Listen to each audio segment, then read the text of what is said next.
కార్యక్రమాలు చేపట్టిన నేను నిర్మాతల మండలిని కూడా పిలిచి చెప్పిన ఆ కార్మికులు కష్టపడితేనే మీరు నిర్మాతలుగా నిలదొక్కుంటారు.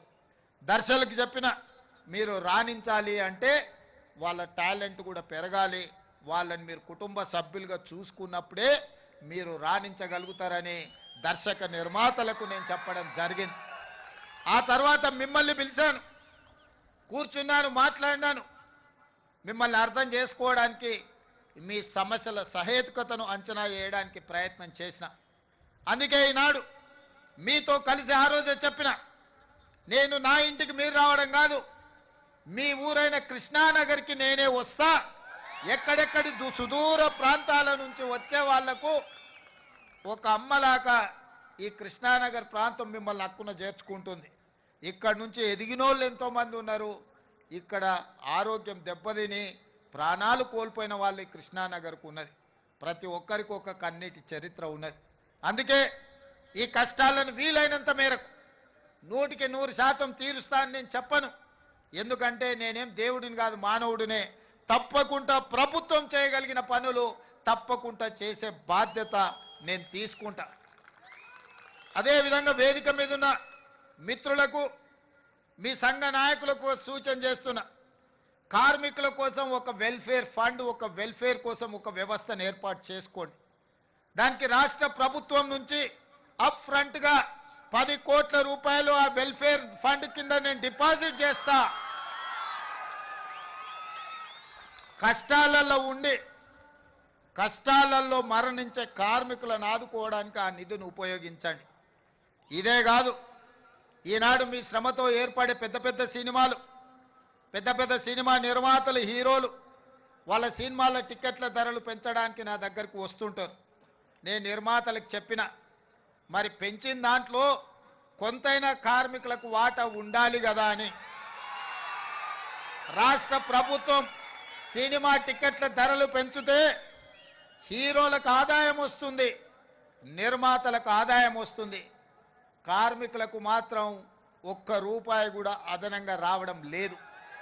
అందుకే ఈ వేదిక మీద నుంచి మీకు మాట ఇస్తున్నా, ఆ ఆదాయంలో 20% కార్మికులకు ఇస్తేనే రాష్ట్ర ప్రభుత్వం జీవో ఇస్తుంది. మీ శ్రమతో సంపాదించే ప్రతి రూపాయిలో మీకు వాటా ఉండాలి, మీకు భాగస్వామ్యం ఉండాలి.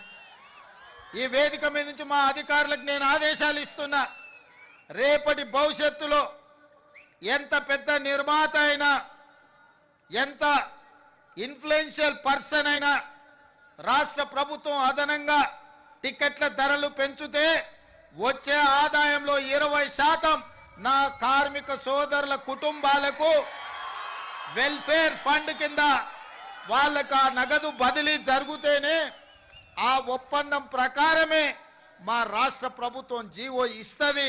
ఈ నిబంధనలు నేను సవరిస్తానని చెప్పి ఈ సందర్భంగా కార్మిక సోదరులకు నేను మాట ఇస్తున్నా. ఎందుకంటే మీ శ్రమతోనే, మీ కష్టంతోనే ఈనాడు సినిమా గొప్పగా రాణిస్తుందంటే, మరి ఆ సినిమాకు అత్యధికంగా కనక వర్షం కురుస్తుందంటే మీ శ్రమ ఉన్నది కాబట్టి అందులో మీకు భాగస్వామ్యం ఉండాలనేది నా ఆలోచన. మిత్రులారా, ఇవాళ ఇంతకుముందు మా సోదరులు చెప్పిండ్రు, సార్ మాకు ఇండ్ల గురించి ఏదైనా చూడాలని. తప్పకుండా ఈ కార్మికుల కోసం ఏం అవకాశాలు ఉన్నాయో నేను ఇంకా పరిశీలించలేదు. తప్పకుండా మీ ఇండ్ల కోసం ఏం సహాయం చేయగలనో నేను ఒకసారి అంచనా వేసుకున్న తర్వాత మీ 24 క్రాఫ్ట్స్ అసోసియేషన్ నాయకులను పిలిచి వాళ్ళతో మాట్లాడి మీ సమస్యను పరిష్కరించే విధంగా తప్పకుండా ఈ పరిష్కారం చూపిస్తా. అదేవిధంగా మీ అసోసియేషన్కి భవన్ లేదని కూడా నా దృష్టికి వచ్చింది.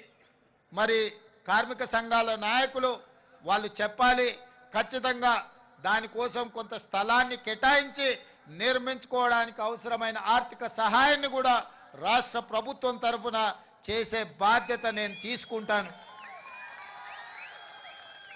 అదేవిధంగా ఫైటర్స్కి, సినీ కార్మికుల యొక్క ప్రాక్టీస్కి కొంత స్థలం కేటాయిస్తే బాగుంటుంది అని ఇంకొంతమంది చెప్పారు. తప్పకుండా మీ సూచనను పరిగణలోకి తీసుకొని ఈనాడు మనం నిర్మించుకోబోయే భారత్ ఫ్యూచర్ సిటీలో మీకు కావలసిన వసతులను ఏర్పాటు చేయడానికి రాష్ట్ర ప్రభుత్వం నిర్ణయం తీసుకుంటుంది.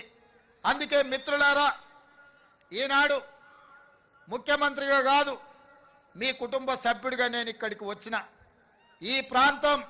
ఈ ప్రాంతంలో ఉండే సినీ కార్మికుల యొక్క సమస్యల్ని తప్పకుండా రాష్ట్రం ప్రభుత్వం పరిష్కరిస్తుంది. మీ సంఘ నాయకులు చెప్పినారు 10 సంవత్సరాలలో మేము ఏనాడు కూడా ముఖ్యమంత్రి గారిని కలవలేదు అని.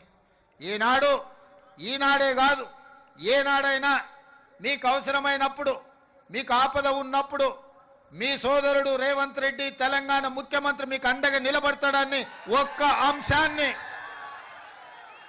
మీరు గుర్తుపెట్టుకోండి. మహాభారతంలో చాలా గొప్ప గొప్ప క్యారెక్టర్స్ ఉన్నాయి, కానీ నాకు నచ్చిన క్యారెక్టర్ కర్ణుడు.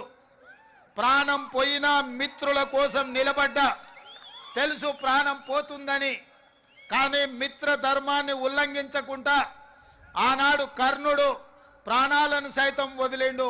అందుకే ఈనాడు కూడా చరిత్రలో కర్ణుడి యొక్క త్యాగం గురించి మనం మాట్లాడుకుంటాం. అందుకే ఇవాళ చెప్తున్న మిత్రుడుగా మిత్ర ధర్మాన్ని, మీ సమస్యల్ని పరిష్కరించే బాధ్యత నాది. మీకు అండగా నిలబడతా, మీ సమస్యల్ని పరిష్కరిస్తా. మీకందరికీ తెలుసు, నిర్ణయం తీసుకోనంతసేపు నేను ఆలోచన చేస్తా, నిర్ణయం తీసుకున్న తర్వాత అమలు చేస్తే ఇంకా ఆలోచన చెయ్యను. ఈనాడు మీకు అండగా నిలబడాలనే నిర్ణయం తెలంగాణ రాష్ట్ర ప్రభుత్వం తీసుకున్నది. ఖచ్చితంగా కార్మికులకు సహేతుకమైన సమస్యల్ని పరిష్కరించి రాష్ట్ర ప్రభుత్వం వైపు నుంచి మీకు అండగా నిలబడి మిమ్మల్ని ఆదుకునే బాధ్యత తెలంగాణ రాష్ట్ర ప్రభుత్వం తీసుకుంటుంది. ఇంకా ఏమైనా సమస్యలు ఉన్నా నవంబర్ చివరికి మళ్ళా మిమ్మల్ని అందరినీ పిలుస్తా, మీ సంఘాల నాయకులని కలుస్తా. నవంబర్ చివరి